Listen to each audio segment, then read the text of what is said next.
test for the mean, proportion, variance, or standard deviation.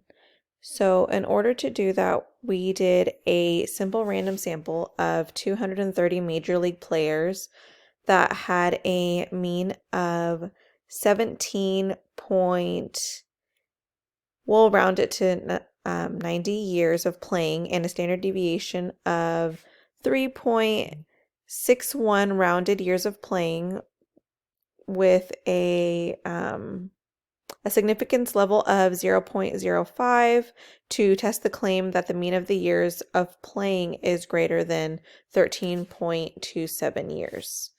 Now, in order to get that, step 1, we stated the claim, which was mu was greater than 13.27. Step 2 was the HO and the H1, which was mu equals 13.27 and mu is greater than 13.27. And then for step 3, because the population standard deviation is not given, on the TI calculator, we did the 3 different codes. So we have the t-test, t-interval, and we also did the test statistic.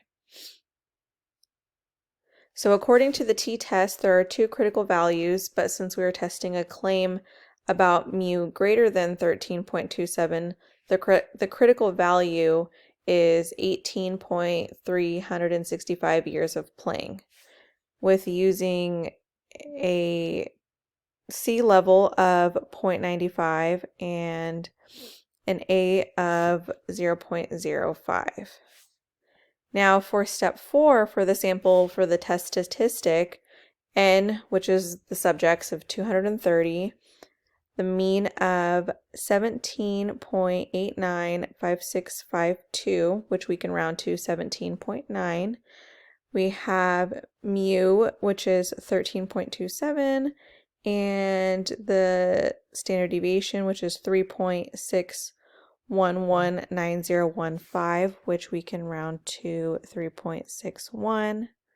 So to do that, we have to do t equals the mean minus mu over the standard deviation divided by the square root of n, which equals to 17.9 minus 13.27 over 3.61 divided by the square root of 230, which equaled out to 19.4508107, which we can round to 19.45.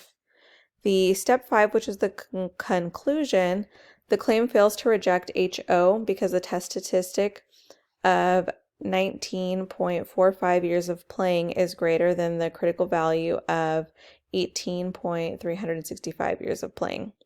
There is also no sufficient evidence using the C value of 0.95 and A of 0.05 to support the claim that mu is greater than 13.27 years of playing. For question 16, we evaluate the mean, variance, and standard deviation for the samples from question 7, 8, and 9 from the second portion of our project.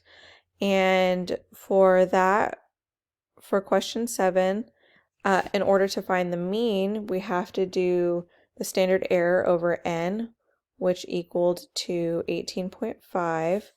The variance, which was is equal to the standard error multiplied by x minus mean squared over n minus 1, which equals 20.833, or you can just do 21.83. For the standard deviation, we had to do the square root of the standard error multiplied by x minus mean with the squared over n minus 1, which equals 4.6726153, which we can round to 2 decimals, so 4.267. And then we also inputted the information into StatCrunch to get the N, which is the subject, the mean, variance, standard deviation, standard error, mean, median, range, the min, max, the Q1 and Q3. And then we also did the same exact thing for questions 8 and question 9. So we did the formula as well for the mean, variance, and standard deviation.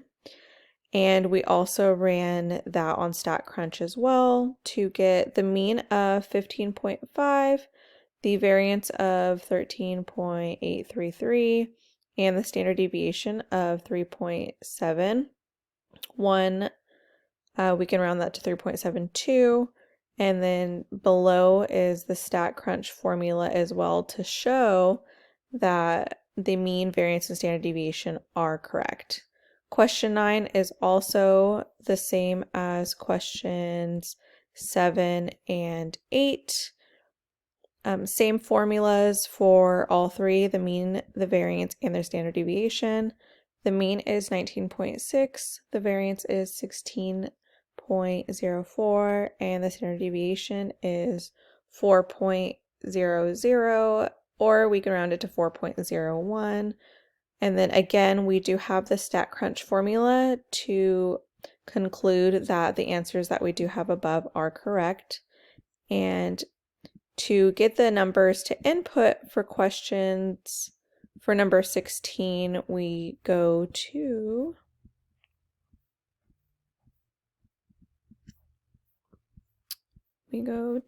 questions 7,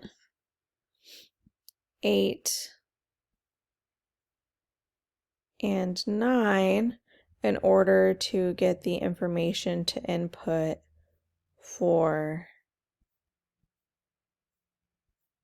the formulas provided for the mean, variance, and standard deviation.